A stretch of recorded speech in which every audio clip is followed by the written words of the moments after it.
If you feel stuck and your sales are not growing as a real estate agent, I want you to watch this video all the way till the end. These are the real discussions, and I promise you, your business will change. I promise you can call on me. Calling. You calling. I love it's fun. It's fun. A lot of times, like Sophia, she's doing right now reels because it's fun. Because it's like, yeah, I want to do this one, I want to do that one, and then she's not thinking about generating clients. She just wants to do reels. $100. What's new with you? I'm busy. That's good.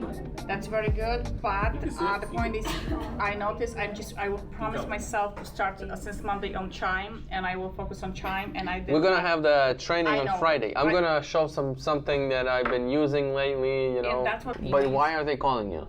Because they're looking rentals, Investments?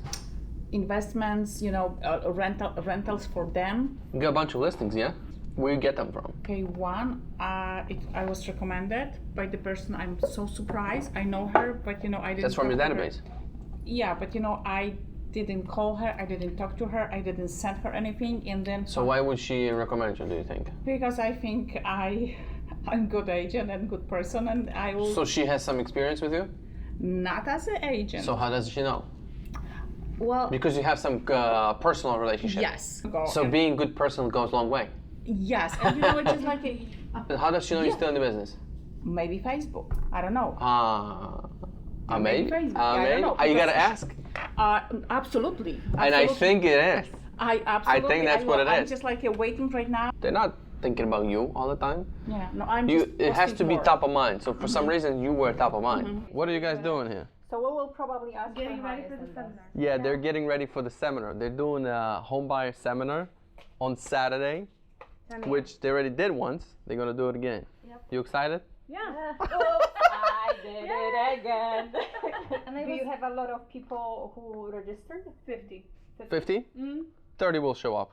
50 will show up. Less time numbers were what? Let's Less be time were positive. no Positive. positivity doesn't work. Really, you gotta be. Like 74, and I Who cut, registered? Yeah, and I cut off, and then we had about we had no 30. chairs. No, One more. we had like 50. Okay, a little over 50%. Talking to new people, creating content, following up with people that you already spoke with, showing, and then trying to keep a deal together. I think those are the most important activities. Probably half of my days are just reacting, trying to catch up, and then the other day was like, okay, I need to step in and take control. So what's the most important things? You know? And then sometimes you'll do those and you feel good. I looked at even Julia. She made a bunch of calls, and then at the end, and I see her actions. She's very exciting, you know. And at the end, she says, "It feels good to make calls," you know. You feel proud of yourself, you know. You're like, you did the most important thing. Yeah. And I'm saying that right now, talking to myself too. I'm talking to myself out loud. When the business comes your way, it makes you also lazy and relax, and that could also catch you off guard too. You just have to keep making sure the pipeline is full, because you can be tricked that, okay, it's full, and then all of a sudden, boom, oh, actually my pipeline is empty. And now it takes 2 months to build it up. Yeah. And then boom, it's end of the year, shit. Now I have to wait till spring. No, you have to always build it up, and then things will come out, you know? Yeah. You can't focus on what you have in the pendings or closed. The only thing is, how much do I have on the top of the funnel? How many people are coming in every day? That's the most important focus. And then the next one is how many contracts. So you have a bunch of people, you can't put any contract. Now you probably have to have the conversations different. You have to learn how to talk to them. You can't negotiate the contract on a text message. You have to make a call. Hey, they came back with 285, what do you think? Pause, wait, listen what they say. What should I tell them? What do you think? I don't know. Do we have any other offers? No, that's the only one. Do you want to try, or do you want to get it? In my opinion, I don't know, I can squeeze them a little bit, but we'll have to squeeze too. You have to hear what they say, what their thoughts are, what are you thinking, what's stopping you. But you're gonna learn so much more when you talk. They're gonna say things that you're gonna ask, and maybe they're gonna say, no, 285 is, that's it. You don't have to waste your time going back to them. You just go back to your client and says, look, I have a tough client. They just stuck on their number. Can you do anything? I'm trying hard, but looks like my client's stuck. Like that's how I got an offer from our prospect, and I brought my guy 50,000 down. What I did on that offer, I still haven't sold, but I told the buyer's broker, I said, bring me an offer, I'll work hard for you. They didn't want to write an offer. I made them to write an offer. Even though it's low, I still wanted them to write an offer and get them engaged, and he likes it. You know, I made them to, it was low, but also she told me it's gonna be very low. I don't want to offend. No offense, send it to me. I will smooth it, send it to me, tell me what it is, I'm with you. She sent a very low off. And I go back to my seller, he knows things, like you anchor down, boom. That's where the market's at. And then he went down 50K. And now we at 850, and I told him, what if they come up to 8, maybe we'll take it. He said, maybe. So now I'm from 895 to 8 with that offer, you know? Okay, so right now we're gonna have a Zoom call with somebody who is gonna give us a consultation on our YouTube channel. We are trying to grow our YouTube channel. Right now it's growing, but very slowly. So we hired somebody 9 months ago who has 900,000 subscribers. Her name is Irina on YouTube, and she kind of gave me some tips, and we've been following them a little bit. And I just wanted her to look at the channel again and kind of give us some more tips. Hi, Irina. Hi, Oleg. How are you? Good, good. It's a long time no see, yeah? Yeah, I think from December. Yeah, we've been doing some things, you know, trying to grow the channel, but channel's growing, but very slowly, you know? So lead magnet, we spoke about blueprint last time, I remember. So you can grow at the same time subscribers and your email list. Like you can have both. You don't have to wait till you grow subscribers and then you recollect leads. And those leads will also help you, and the next time you will publish the video, you promote it in your email list and they will push the video. So it's like a cycle. Chicago real estate agents, are you interested in selling 100 houses a year? My name is Oleg. I was able to go from 0 to 132 sales a year in just 4 years. And I'm gonna hold an event on November 4th at 10 o'clock here in this room. I'm gonna pack this event with so much knowledge, so much value. I'm gonna lay down what worked for me, what works today in today's market, and I hope that will help you scale and double your volume, double your sales, double your income. If you're interested, click the link below, grab your spot. Hope to see you there. I promise you won't regret. Basically, what I am doing right now, I am building my pipeline. So this is what You're making a bunch of calls. I do, and do cold calls work? yes. Yeah, people do not But everyone, you see, you're not selling anything. No. Right? Yeah. You're not No. selling. You have to get rid of it from your head. You're not selling anything. You're not trying to convince nobody. You're not moving anybody from nowhere. You're just saying that I got this done. I'm calling to see if maybe you have any thoughts. Yeah, They say and no. I also say, you know, to problem. warm them up, I say, you know, I just wanted to introduce myself, and maybe in the future you will need help and something like that, and it opens them up. Your voice Yeah. is 99% of job. Yeah, 100%. 99. Okay, 99.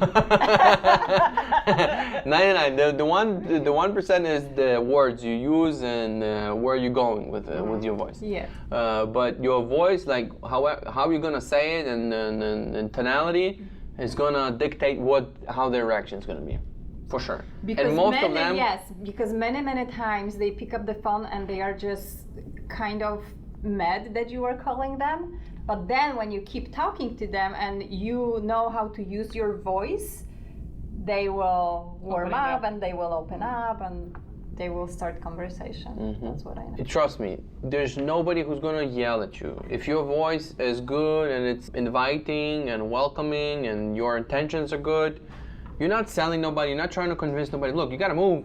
No, you're not saying that, you know? I'm like, I got this house sold. That's true, because they say I am not selling my house, and I am always like, oh, I am not trying to sell your house, you know? Yeah, Like I'm just trying to see maybe there's something you can do, you know, and then they say no, and then you have to have something like, yeah, I was just wondering, because there's so much demand. Maybe you know somebody, maybe you don't. I'm just real estate agent trying to make more connections. Like the worst thing that can happen is you're gonna get no's, but you're gonna feel good after that, and then after the call session, you do the video, and your day is just as productive as it can possibly be. The most productive day on earth. I am feeling good about myself. Yesterday, it was a couple of hours. And I thought that I'm gonna finish my list, but I have like maybe 10 more people to call. And I left the office after 3, and I was feeling good about myself. I really did. It's important. Yeah. You know, you can be off in 2 hours. Yeah. You can be done. I'm done for the day. And it's a more productive day than sitting around for 12 hours. Absolutely. Just, you know, doing like So that. that's the plan. The plan is to continue doing what I am doing. And then some content. Yes. Yeah. At least I've one been piece doing- per day. 1 per day? I mean, it's easy. What is it? Good. You flip the camera and you say, hey, I'm going to the office. Then you say, hey, did you hear about the this update? This is much more like a story. Whatever you want to do. Yeah. You know? That's that. Yeah. Whatever you're gonna do. Okay. Put it everywhere. One piece of content. Put it everywhere. Just so you touch 2 most important things: the calls and the content. That's it. And done for the day. Yeah. Done for the day. Shut off your phone. You're done. And then boom, bunch of texts. Hey, I want to buy. I want to buy. I want to sell. I want to buy. You know. I've been doing mailers since New Year's, and I target RPR foreclosures and people who are like off market, and just I probably got one person who called me back, and they didn't even know what they wanted to do because their family was involved with the deed and stuff. But you know what, you're right. I feel like mailers is a waste of time and money. I was Depends. paying for the postage. So I think Depends. they got your number. When they got the letter, they got them. It depends You know what the trigger is. Why did they get it? What did they say on the letter? And what's the urgency? It has to have the reason and something that they can relate to. For example, if you sold a neighbor property and you're mailing that I am the one who sold it and I'm successful in your block, and there's many buyers, that touches. And Julia just got a call too from that type of mailer. She just sent 100, she got it. But if you I sent 5,000 mailers to absentee owners just saying, I'm a realtor, if you want to sell, let me know. No one called. 5,000. No one called. I spent $5,000. They don't know you. Yeah, it's very. But if I sold in the building, then That's right. Oh, That works. why I wanted Plus, that, because when people don't know you, it works too. But it takes 15 to 18 months. That's called farming. Farming takes a lot of time. So if you pick an area, 2,000 houses around, you start mailing them. 1 year it will take you consistently. It costs a lot of money. It's not the first thing you need to do. You saved us, because I'll tell you a quick story. Yesterday, we had shared the listing, the new listing on social media, and then people started like messaging me, like the mortgage lady. Her man is DJ Markski. I don't know if you guys know Markski. He's like one of the most famous Polish DJs in Chicago. And she's like, I'm gonna keep resharing it for you on the south side, because who knows, maybe I have an investor want to rent it, AK, whatever. So I'm like, wow, see, just by a simple change in the visual of it and everything, people were commenting nice things in my inbox. I'm like, see, that's what it took. I'm gonna say something. Yeah. I never said it. Yeah. I'm gonna say it. Go ahead. Content made me over $1 million net. Oh, goodness. Just that's true. Over. But just so it inspires, you know? That's the power of content. And I'm nowhere near having any public name or anything like that. Nowhere near. I have 2,000 on Instagram, and I have 4,000 on Facebook, and I have a couple hundred on YouTube. Nothing. Zero. But that's enough. Call on me, calling, you calling.